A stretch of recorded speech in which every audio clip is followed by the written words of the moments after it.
لیث بن سعد نے بیان کیا، ان سے عقیل نے، ان سے ابن شہاب نے، ان سے سالم بن عبداللہ نے کہ عبداللہ بن عمر رضی اللہ عنہ نے کہا کہ رسول اللہ صلی اللہ علیہ وسلم نے حجۃ الوداع میں تمتع کیا، یعنی عمرہ کر کے پھر حج کیا، اور آپ ذوالحلیفہ سے اپنے ساتھ قربانی لے گئے۔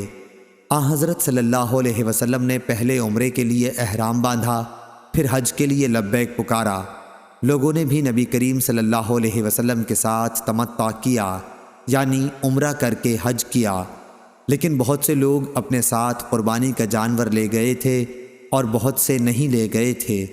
جب حضرت صلی اللہ علیہ وسلم مکہ تشریف لائے تو لوگوں سے کہا کہ جو شخص قربانی ساتھ لایا ہو اس کے لیے حج پورا ہونے تک کوئی بھی ایسی چیز حلال نہیں ہو سکتی جسے اس نے اپنے اوپر احرام کی وجہ سے حرام کر لیا ہے، لیکن جن کے ساتھ قربانی نہیں ہے تو وہ بیت اللہ کا طواف کر لیں اور صفا اور مروہ کی سعی کر کے بال ترشوا لیں اور حلال ہو جائیں، پھر حج کے لیے ازسر نو 8ویں ذی الحج کو احرام باندھیں۔ ایسا شخص اگر قربانی نہ پائے تو وہ 3 دن کے روزے حج ہی کے دنوں میں اور 7 دن کے روزے گھر واپس آ کر رکھے۔ جب حضرت صلی اللہ علیہ وسلم مکہ پہنچے تو سب سے پہلے آپ نے طواف کیا، پھر حجر اسود کو بوسہ دیا، 3 چکروں میں آپ نے رمل کیا اور باقی 4 میں معمولی رفتار سے چلے، پھر بیت اللہ کا طواف پورا کر کے مقام ابراہیم کے پاس 2 رکعت نماز پڑھی، سلام پھیر کر آپ صفا پہاڑی کی طرف آئے اور صفا اور مروہ کی سعی بھی 7 چکروں میں پوری کی۔ جن چیزوں کو احرام کی وجہ سے اپنے پر حرام کر لیا تھا ان سے اس وقت تک آپ حلال نہیں ہوئے جب تک حج بھی پورا نہ کر لیا، اور یوم نحر 10ویں ذی الحج میں قربانی کا جانور بھی ذبح نہ کر لیا۔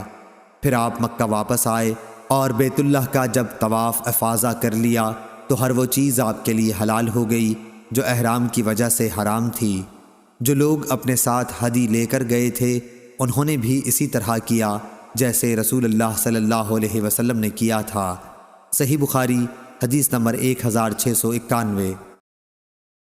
عروہ سے روایت ہے کہ عائشہ رضی اللہ عنہا نے انہیں نبی کریم صلی اللہ علیہ وسلم کے حج اور عمرہ ایک ساتھ کرنے کی خبر دی، اور لوگوں نے بھی آپ کے ساتھ حج اور عمرہ ایک ساتھ کیا تھا، بالکل اسی طرح جیسے مجھے سالم نے ابن عمر رضی اللہ عنہ سے اور انہوں نے نبی کریم صلی اللہ علیہ وسلم سے خبر دی تھی۔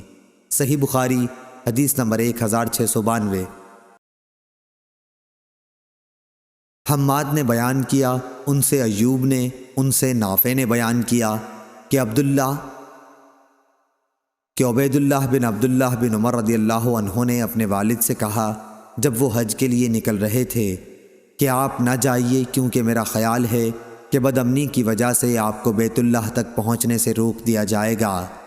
انہوں نے فرمایا کہ پھر میں بھی وہی کام کروں گا جو ایسے موقع پر رسول اللہ صلی اللہ علیہ وسلم نے کیا تھا۔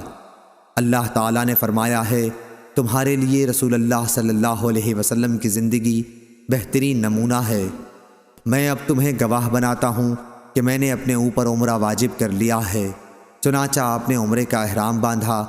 انہوں نے بیان کیا کہ پھر آپ نکلے اور جب بیدا پہنچے تو حج اور عمرہ دونوں کا احرام باندھ لیا، اور فرمایا کہ حج اور عمرہ دونوں تو ایک ہی ہیں۔ اس کے بعد قدید پہنچ کر ہدی خریدی، پھر مکہ آ کر دونوں کے لیے طواف کیا، اور درمیان میں نہیں بلکہ دونوں سے ایک ہی ساتھ حلال ہوئے۔ صحیح بخاری حدیث نمبر 1693۔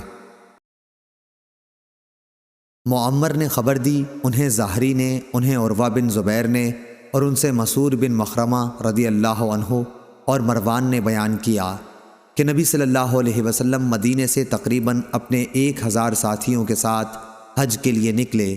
جب ذی الحلیفہ پہنچے تو نبی صلی اللہ علیہ وسلم نے ہدی کو ہار پہنایا اور اشعار کیا، پھر عمرے کا احرام باندھا۔ صحیح بخاری حدیث نمبر 1694۔